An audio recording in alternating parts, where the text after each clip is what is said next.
नमस्कार, समय चक्रमा तपाईलाई हार्दिक स्वागत छ दर्शकवृन्द। म सन्तोष बेके थापा। 13 वर्षीय बालिका निर्मला पन्तको बलात्कारपछि हत्या भएको झन्डै 6 वर्ष पुग्न थाल्यो। दोषी अहिलेसम्म पत्ता लाग्न सकेको छैन। तर निर्मला पन्त प्रकृतिकै अर्को बलात्कारपछिको हत्या सतहमा आएको छ। उमेरले 14 वर्षकी बालिका छिन्। पढ्नका लागि परिवारले छात्रावासमै बसाएको थियो। तर एक रात एकाएक उनी झुन्डिएको अवस्थामा फेला परिन्। घटनाको अवस्थालाई बुझ्दै जाँदा अहिले बलात्कारपछि हत्या भएको हुन सक्नेतर्फ विषय सोझिएको छ। यो विषय हो गोर्खा घर भई चितवनको रत्ननगर स्थित एकता शिशु निकेतनमा अध्ययनरत 14 वर्षीय बालिका शालिन पोखरेलको। झन्डै एक साता अघि उनको मृत्यु भयो। विद्यालयले आत्महत्या गरेको दाबी गरेको छ। तर बुबाआमा बलात्कारपछि छोरीको हत्या भएको भन्दै न्याय खोज्न काठमाडौँ आएका छन्। सुरुमा हेरौँ रिपोर्ट। आमा भन्छन् मेरी छोरी दोस्रो निर्मला पन्त नबनुन्। न्याय नपाए गोर्खा जानु भन्थे, तर गोर्खाका हामी न्याय खोज्दै काठमाडौँ आएका छौँ। बिन्ती छ, अपराधीलाई कारबाही गर्न सहयोग गरिदिनुहोस्। न्याय हराई गोर्खा जानु भने आज हामी गोर्खाको मान्छेले न्याय पाउनको लागि यति धेरै गर्नुपर्ने हो। तपाईहरूले मेरो छोरीलाई दोस्रो निर्मला पन्त नबनाइदिनु होला। मेरो छोरीले न्याय पाओ। बाबु थप्छन्, छोरीलाई त झुन्ड्याए, मलाई पनि बाँकी राख्दैनन्। छोरी त फर्किनन्। अपराधीलाई कारबाही भए शान्ति मिल्ने थियो।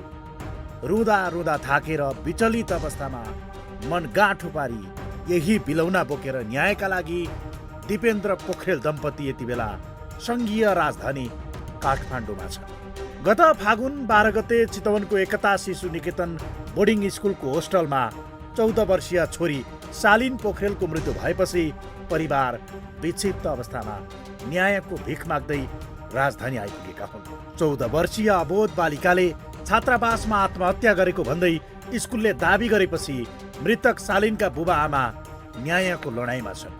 यो देशमा कति छोरी निर्मला पन्त बन्नुपर्ने हो अनि कति बाउआमाले एउटै नियति भोग्नुपर्ने हो।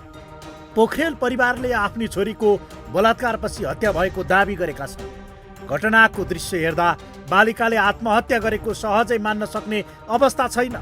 परिवारबाट हामीलाई प्राप्त भिडियोमा बालिकाका दुवै घुँडा भुइँमा टेकेको देखिन्छ। यसले पनि आत्महत्या नभएर बलात्कारपछि हत्या गरिएको हुन सक्नेमा बल पुग्छ। घटनापछि परिवारले बोर्डिङ स्कुलका प्रिन्सिपल बालहरि देवकोटा, भाइस प्रिन्सिपल किरण बहादुर अधिकारी र होस्टेल वार्डेन कमल शर्मा पौडेल विरुद्ध किटानी जारी दिएका छन्। प्रहरीले उनीहरूलाई पक्राउ गरेर अनुसन्धान सुरु गरेको छ। यद्यपि सुरुमा घटना घटे लगत्तै प्रहरीमा जारी लिएर पुगेका बुबाआमालाई प्रहरीले व्यक्तिको नाम किटेर ल्याउन दबाब दिएको भन्दै प्रहरी प्रशासन नै हत्याराको संरक्षणमा लागेको परिवारको आरोप छ। जब प्रशासनले नै हाम्रो जाहेरी लिन मानेन भनेपछि त्यहाँ कस्तो किसिमको गेम भयो? प्रशासनले हामीलाई माथिको आदेश बिना जाहेरी दर्ता गर्न मिल्दैन भन्नुहुन्छ भनेपछि पोस्टमार्टम रिपोर्ट पनि हामीलाई दिनु मिल्दैन अरे उहाँहरूले। मेरो छोरीको डेथ के कारणले भयो मलाई सर्टिफाई गर्नु पर्दैन? मलाई अधिकार छैन मेरो छोरीको डेथ अफ रिजन मलाई थाहा हुनु पर्दैन? कसरी भयो घटना? फागुन 12 गते शनिबार शालिनका बुबा दिपेन्द्रलाई स्कुलबाट अप्रत्याशित फोन आयो। तपाईँ शालिन पोखरेलको बुबा हो? यताबाट हो भनेपछि फोन गर्नेले भने तपाईँको छोरीले सुसाइड गर्नुभएको छ। यति भनेपछि बाबु दिपेन्द्रले मुटु गाँठो पारेर भने तपाईँहरू त्यहाँ केही दायाँ बायाँ नगर्नुहोस्, म आउँदैछु, 2 घन्टाभित्र आइपुग्छु। म आएपछि मात्रै ढोका फोड्ने अथवा अन्य के गर्नुपर्ने हो म नआउन्जेल केही नगर्नु। तर बाबु दिपेन्द्र पुग्दा त्यहाँको प्रकृति अर्कै थियो। ढोका फोडिएको थियो, सबै भित्र कोठा पुछेर सफा पारी प्रमाण नष्ट गरिएको थियो। बुबा दिपेन्द्रका अनुसार शालिनले लगाएका जुत्ता कपडा बाहिर बाटामा पानीमा भिजाएको अवस्थामा थिए। उनले बलात्कारपछि हत्या गरिएको र प्रमाण नष्ट गर्न पुरापुर योजनाबद्ध रूपमा धोइ पखाली गर्ने सम्मको काम भएको दाबी गरेका छन्। भित्रका सबै चिजहरू पुछेर सफा क्लिन सिट बनाएर सबै प्रमाण नष्ट गरिने थियो। सबै नष्ट गरिएको थियो। मसँग सबै त्यो चिजको फुटेजहरू पनि छन्। आवश्यक परेमा प्रमाण उपलब्ध गर्न तयार छु। अनि उनले लगाएको जुत्ताहरू कपडाहरू सबै चाहिँ बाहिर बाटामा पानीमा गएर डुबाइएको थियो। कुनै पनि चिजहरू थियो सबै एकदमै प्रमाण नष्ट पानीमा डुबाइएका हुन्।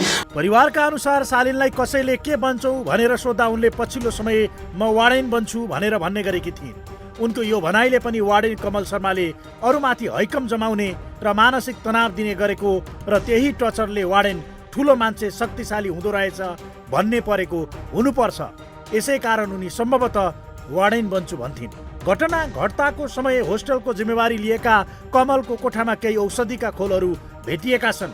परिवारले शालिनलाई खोज्दा झर्को फर्को गर्ने वार्डेनको पछिल्लो हरकतले पनि परिवारमा केही चिसो पसेको थियो।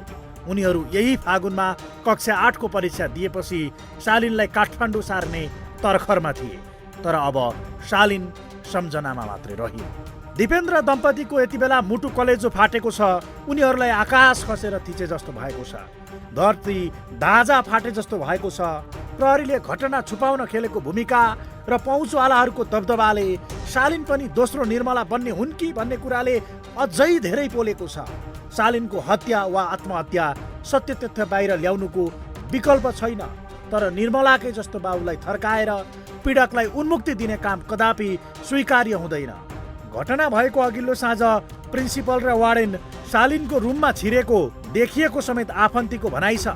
सरकारले यस्ता विषयलाई गम्भीर रूपमा लियोस्, प्रतिवेदन बनाएर धमिरा लगाउने अनि निर्मला र शालिनहरू फुल्न नपाउँदै कोपिलामा चुडिनु पर्ने नियति सरकारका लागि पनि भारी पर्न सक्छ। शालिनको आत्महत्या थियो कि हत्या पोस्टमार्टम रिपोर्ट पछि पनि खुल्ला। उनको पोस्टमार्टमका लागि सब महाराजगञ्ज स्थित टिचिङ अस्पताल ल्याइएको छ। तर पोस्टमार्टमको रिपोर्ट नआउँदै एउटा पत्र भेटिएको खबर सार्वजनिक भएको छ, जसमा sorry everybody, sorry mummy daddy लेखिएको दावी गरिएको छ। जुन सत्य हो भने शालिनले आत्महत्या गर्नुको कारण पनि खुल्ला। तर विषय त्यस्तो होइन र बलात्कारपछि हत्या नै भएको हो भने आरोपितहरूले कुनै पनि हालतमा छुट पाउनु हुँदैन। एउटा अबोध बालिकामाथि जघन्य अपराध गर्नेहरूलाई हदैसम्मको कारबाही हुनुपर्छ। अहिले सामाजिक सञ्जालमा उक्त घटनालाई लिएर न्यायको खोजी सुरु भएको छ। यो प्रकरण दोस्रो निर्मला पन्त प्रकरण बन्नु हुँदैन। यसतर्फ सरकार र प्रहरी प्रशासनको अविलम्ब ध्यान जाओस्। प्रभु ब्याङ्कभित्रको विवादले डिसिओलाई जेल पुर्याएको विषय जोड्नेछौँ एकैछिनको ब्रेकपछि।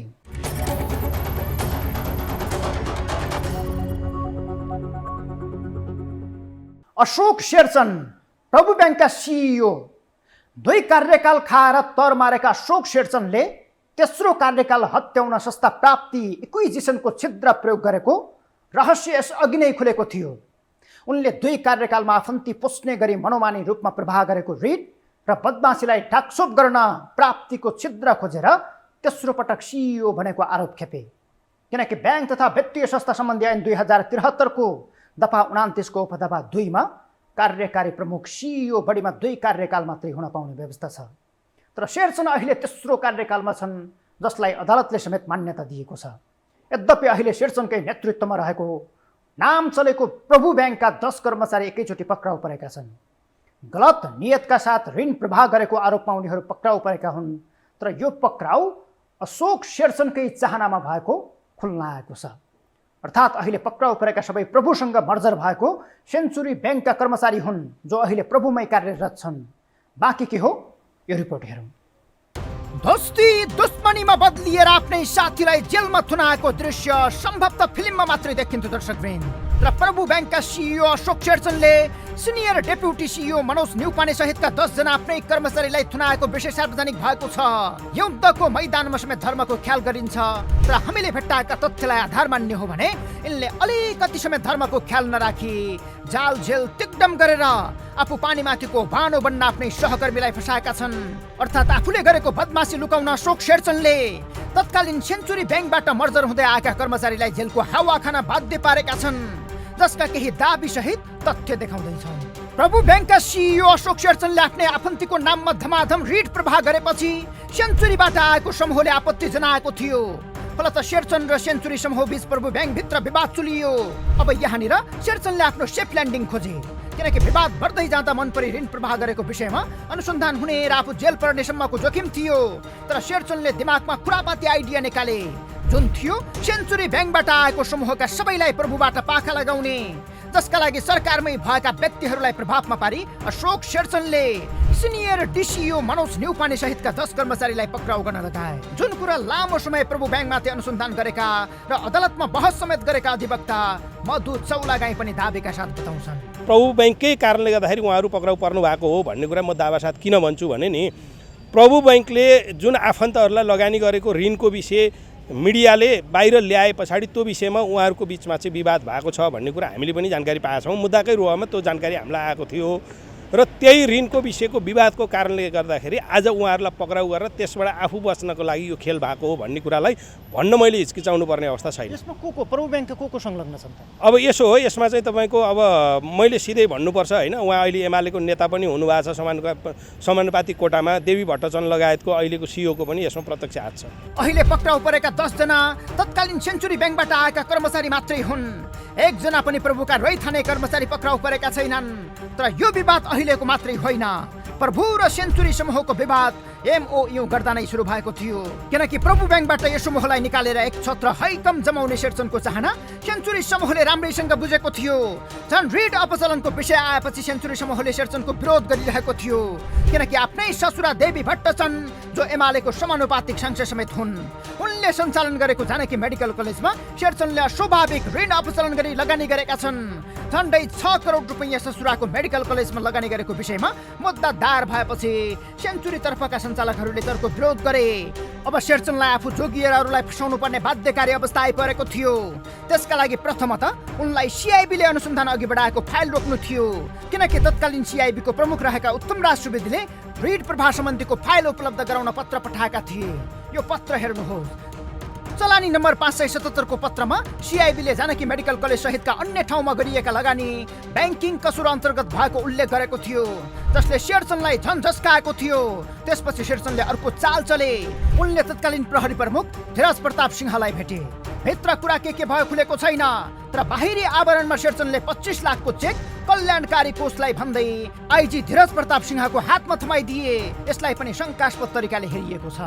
पछि त्यसलाई कसरी टालटुल गरियो, अब कसरी प्रभाव पारियो, ती भित्री कुराहरूमा नजाउँ हामी। तर एउटा देखिने कुरा चाहिँ के भयो भन्दा त्यतिखेरको IG साहब धीरज प्रताप सिंहलाई प्रभु ब्याङ्कको तर्फबाट कल्याणकारी कोषका नाममा 25 लाखको चेक हस्तान्तरण गरियो।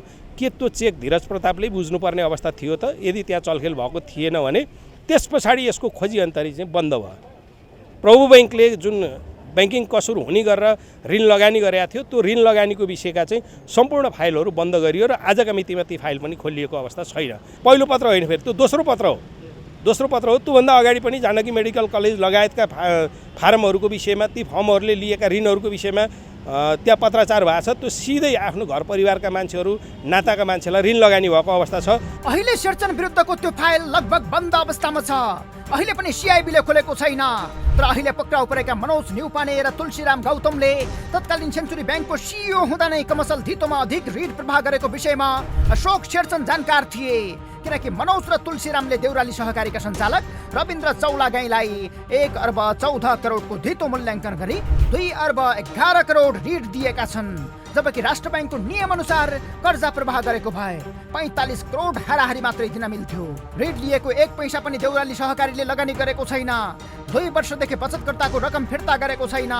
20,000 बचतकर्ताको झन्डै 7 अर्ब हिनामिना गरेको आरोपमा रविन्द्र गत असोज 18 मा पक्राउ परेपछि त्यसकै अनुसन्धान गर्दा अहिले 10 जना ब्याङ्कर पक्राउ परेका हुन्। CIBले पनि यही अनुसन्धानका क्रममा पक्राउ परेको उल्लेख गरेको छ।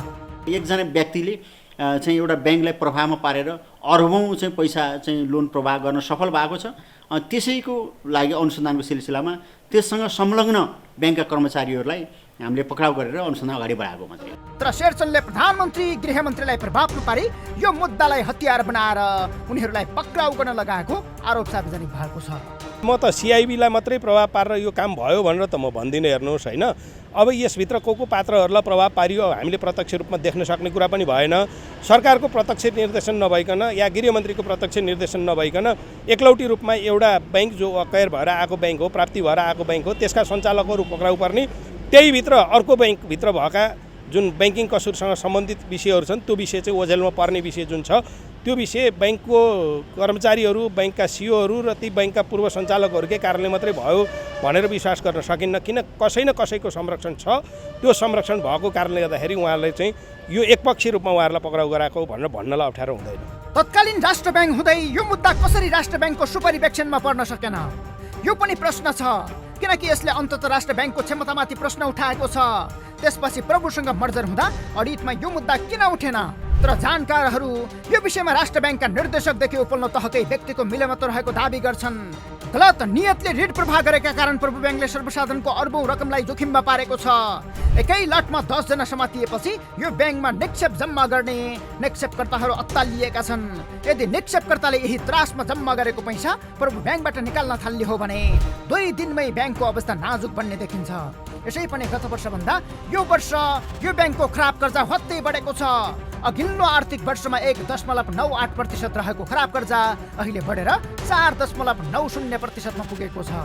सबैभन्दा धेरै खराब कर्जा भएका ब्याङ्कको सूचीमा प्रभु ब्याङ्क माथिल्लो दर्जामा छ। डुबेको ऋणकै आधारमा ब्याङ्करलाई पक्राउ गर्ने हो भने सबै जेल जान्छन्। यो भनाइ अहिले ब्याङ्किङ क्षेत्रका व्यक्तिहरूबाट चर्को रूपमा सार्वजनिक भइरहेको छ। हो, गलत गर्नेहरूलाई जेल हाल्ने मात्रै होइन दर्शकवृन्द, उनीहरूको 7 पुस्ते खोजेर कहाँ कहाँ अवैध सम्पत्ति आर्जन गरेका छन् एक सार्वजनिक गर्नुपर्छ।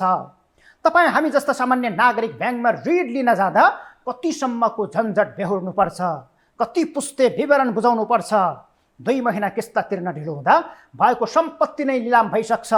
तर हेर्नुहोस् त, रविन्द्र चौलागाई, भावेश बोहरा, इच्छाराज तामाङ जस्ताहरूका अनुहार हेरेकै भरमा जति पनि ऋण प्रवाह गर्छन् त्यो पनि आफ्नै बाउको पैतृक सम्पत्ति जस्तो, जबकि त्यो पैसा हामीले हाम्रो भविष्यका लागि सुरक्षित रहोस् भनेर ब्याङ्कमा जम्मा गरेको जिन्दगी हो। तपाईँ हामी जस्ता लाखौँ करोडौँ बचतकर्ताको पैसालाई यिनीहरूले मतलब सबै ब्याङ्कर भन्न खोजेको होइन, तर मनोज न्युपाने, तुलसीराम गौतम र अशोक शेरचन जस्ता ब्याङ्करहरूले कुन हदसम्मको बदमासी गरी 2 करोड 3 करोडको गाडी घुस लिएर ऋण दिइरहेका छन्, जो धन्दाभन्दा अरू विषय होइन। कति अहिले ब्याङ्ककै कारण मानसिक, सामाजिक र भौतिक आक्रमण बेहोरिरहेका छन्, कतिले विष खाएर ज्यान लिइरहेका छन्। हामी फेरि पनि भन्छौँ, ब्याङ्कहरू पुरै नराम्रा भन्न खोजेको होइन, तर अहिले जुन खाले गतिविधि बाहिर आएका छन् यसले नेपालको पेशागत क्षेत्रमा ब्याङ्कहरू र बैंकरहरू सबैभन्दा बदनाम बन्ने अवस्था हुँदैछ। कम्तीमा बचतकर्ताको पैसा सुरक्षित हुनुपर्छ, हामीले चाहेको यति हो। किनकि तपाईँ हामीले विश्वासका आधारमा जम्मा गरेको पैसा कसैको गैर कानुनी धन्दा चलाउने हतियार बन्नु हुँदैन। यस्ता ब्याङ्क र सिइओहरूलाई बहिष्कार गर्नुको विकल्प छैन। किनकि एउटा सचेत नागरिकले कसैबाट गलत भइरहेको छ भन्ने थाहा पाउँछ भने त्यसप्रति खबरदारी गर्नु उसको दायित्व हो। काठमाडौँ महानगरमा नगर प्रहरी र व्यापारी बीच चलेको ग्याङ फाइटको प्रसङ्ग जोड्नेछौँ एकैछिनको ब्रेकपछि।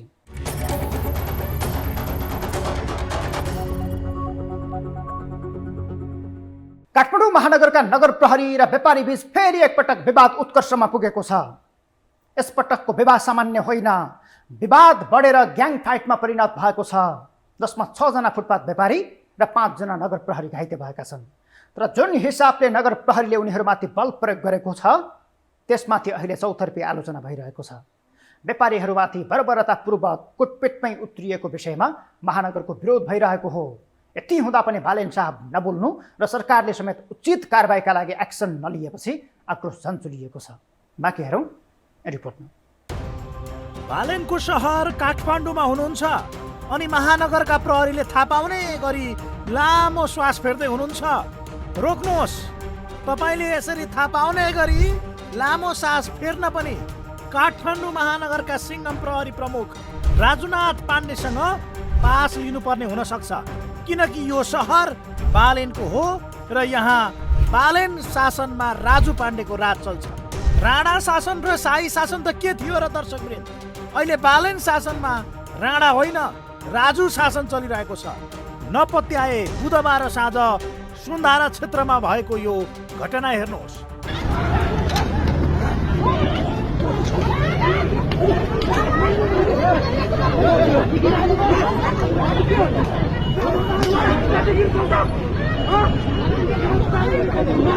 बुधबारको यो घटना मानव रूपी दानवहरूको एउटा अंश हो।